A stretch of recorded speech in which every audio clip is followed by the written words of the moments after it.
Habiballah, tabibim ya Resulallah, dakhalat ya Halilullah,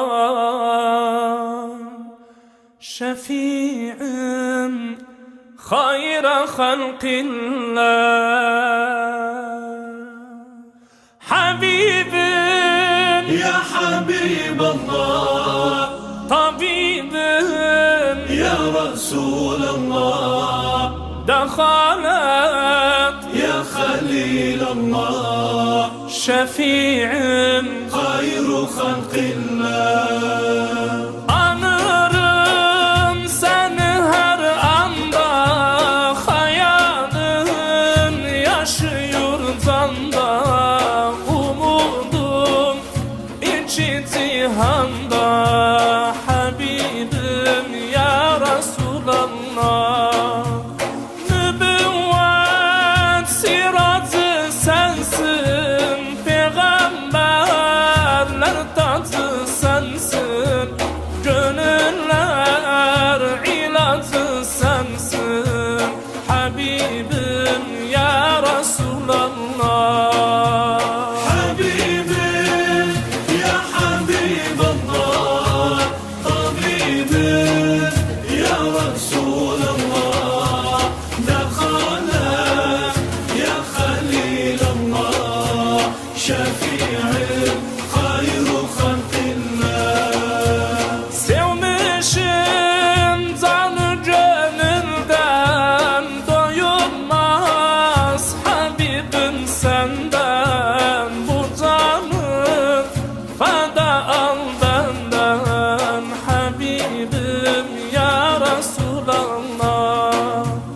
Allah'ın sevgili sensin, içi cihan gülü sensin, hidayet bülbülü sensin.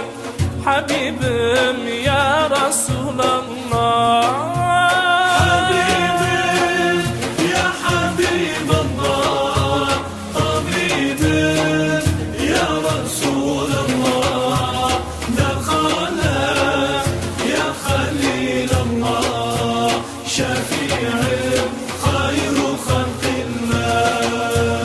dökülür gözümün yaşı, içimde yanar taşı, figanım eridir taşı.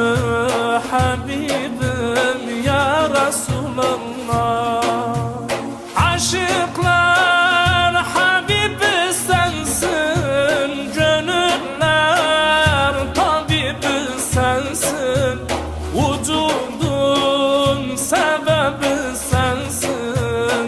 Habibim ya Resulallah, Habibim ya Habiballah, tabibim ya Resulallah, dakhalat ya Halilallah, şefi'im hayru halqillah.